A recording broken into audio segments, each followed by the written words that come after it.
Greetings everyone, my name is TrollErgoSum and welcome to the full-ish build guide for the fourth version of the Path of Walking Simulator, which I am going to dub the Soul Rest build. You can just sit back and relax while your automatically summoned army of minions takes care of all the hard work for you. This is going to be the final version of the build from me, and it is as far as I'm going to push it. I just lack the currency and the time to really get this to where it could potentially be pushed into the deep end game. Realistically, this build is just designed to be a comfortable, casual T16 mapper, good for casual delve, really like taking this thing through heist. If you really are looking for something to push into the really deep end game, I'd recommend a pure soul rest build, because we do sacrifice some things in the sake of laziness and just for ease of play. So with that said, let's jump in and see what kind of gear you're going to need. First, as you can see, I have pushed this up to level 91. Like I said, this is as far as I'm really probably going to go with this. About 4,700 life, which is enough. We do have a lot of life recovery, both instant and over time. We get max attack block with glancing blows, and we do have automatic endurance charge generation as well. So it does feel much tankier than a normal 4,700 life build. But this is definitely just a soft core design, not designed for hardcore at all. With the gear, first thing we'll look at is what gives this thing its power, the Soul Rest Ezomite Staff.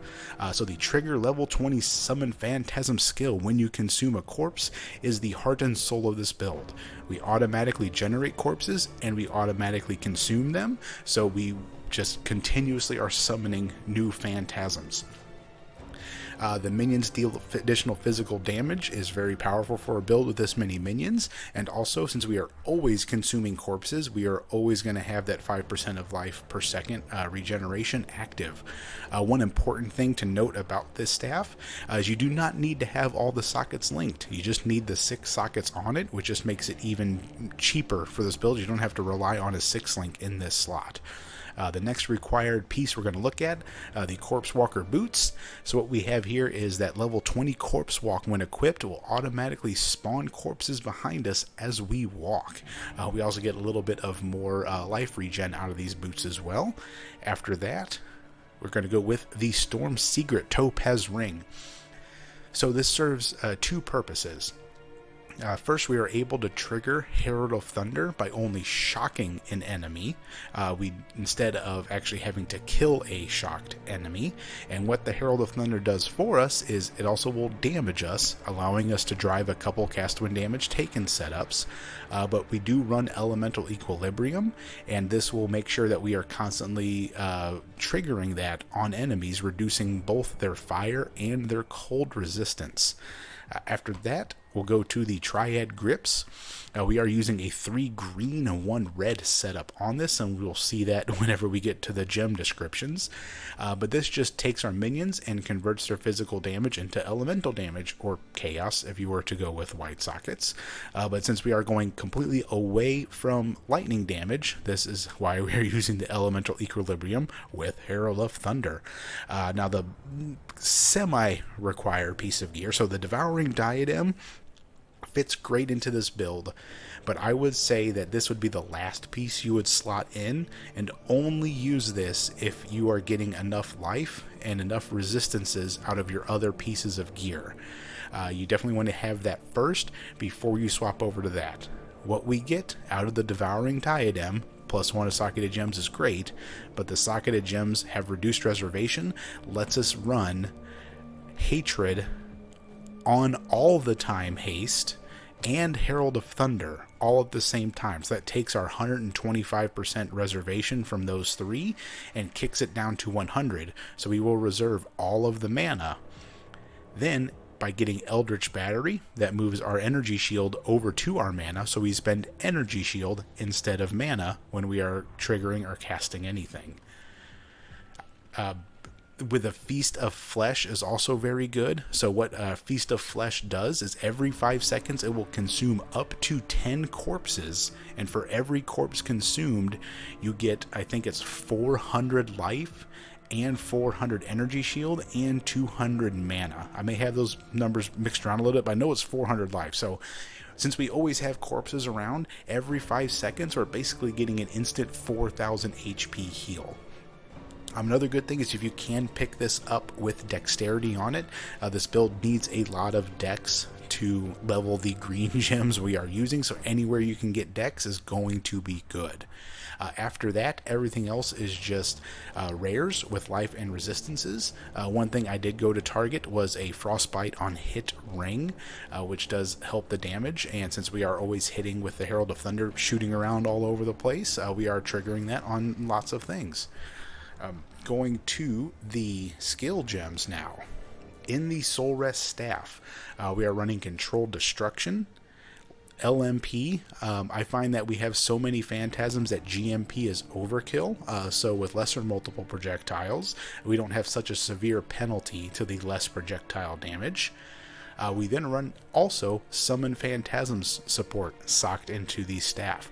So what this does, you see that we have a maximum 11 summoned phantasms. You get that at gem level 21, so if you can go after a level 21 gem, do it. But at level 20, you have only a maximum of 10. So if I don't have this gem socketed in here, and we run around and spawn our corpses and spawn our phantasms, if you look up in the top left corner, we hit a maximum of only 10 phantasms. That's all we can spawn at level 20, which is what's on the staff.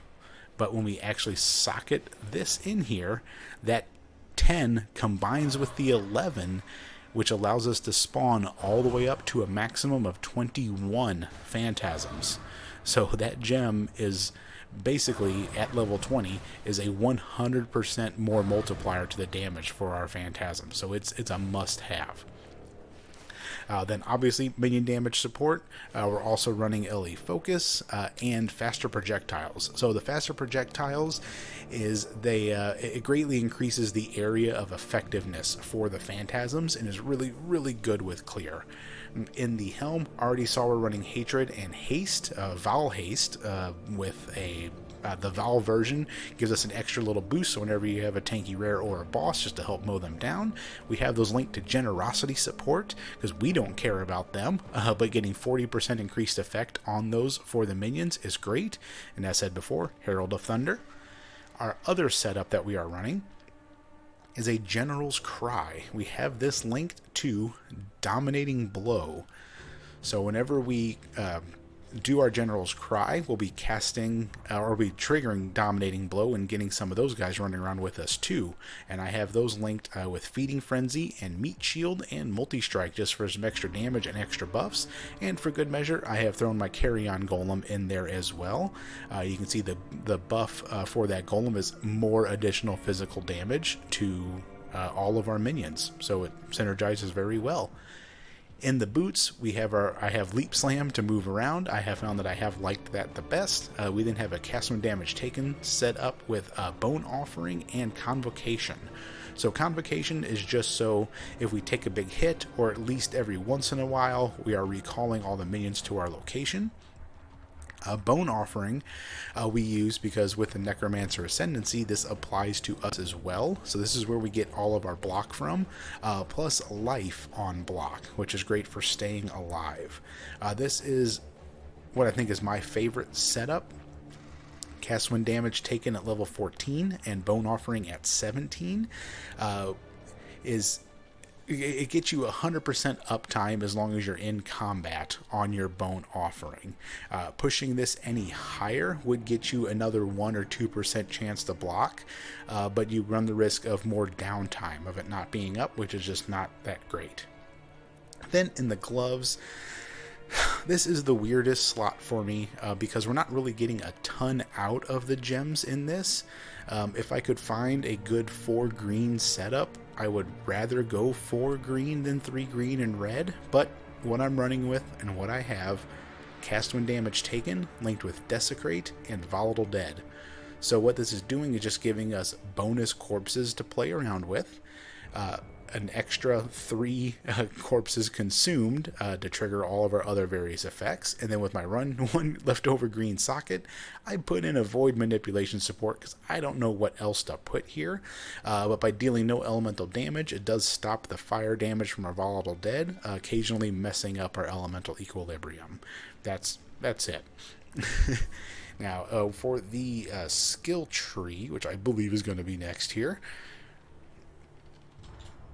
So, on the Ascendancy, I think the best way to go through this is you can swap over to this setup at level 60, but you really want Corpse Pact before you get that, so you have the ability to shock enemies. That's what drives the entire setup. Whenever we spawn a corpse, we shock any nearby enemies. That counts for the ring that we have on, which triggers Herald of Thunder, which gets all of our cast when damage taken setups moving. So I recommend going for Plaguebringer first, then Corpse Pact second.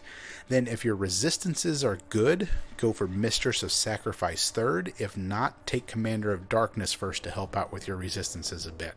The tree itself did change a little bit from the last video. We really pick up just life and minion nodes. The only special things that we pick up is, again, Elemental Equilibrium, and we do grab Glancing Blows, and I do have Resolute Technique. So what we do with this is, I don't really care how much damage the General Cry does, but I need to make sure that it hits so that we spawn additional Sentinels of Dominance.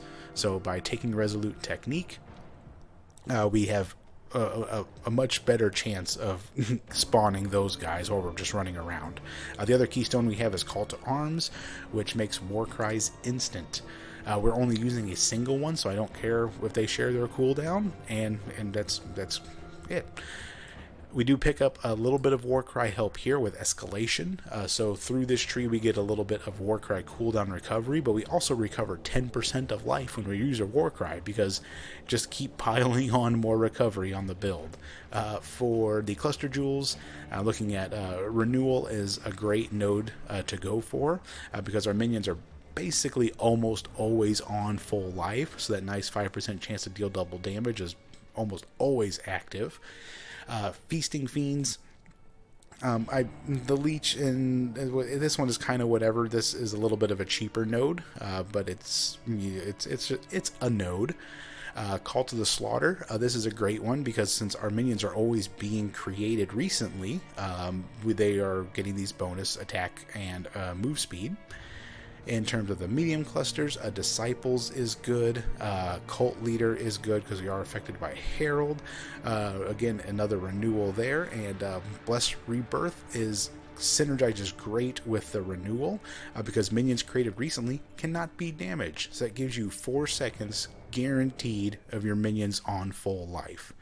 We then have a Kitava's Teaching small cluster jewel.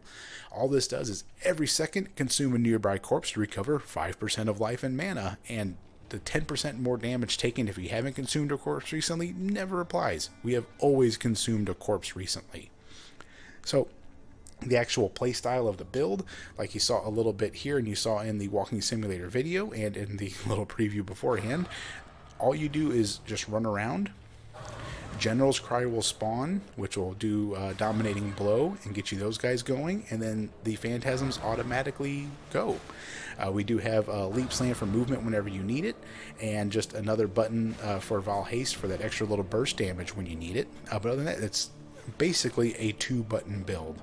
You move, you Leap Slam when you want to move a little bit more, and you just pop Val Haste whenever you need a little bit of burst damage, and that's it.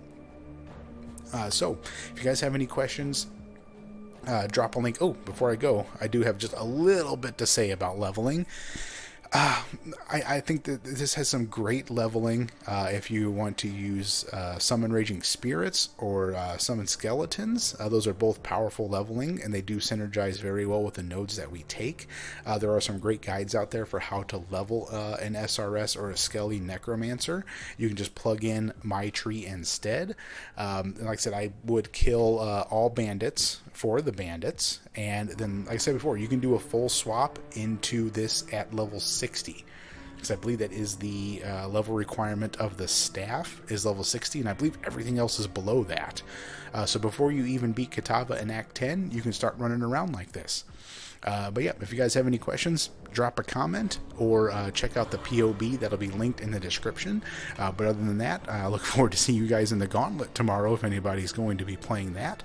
But until next time, I will see you guys later.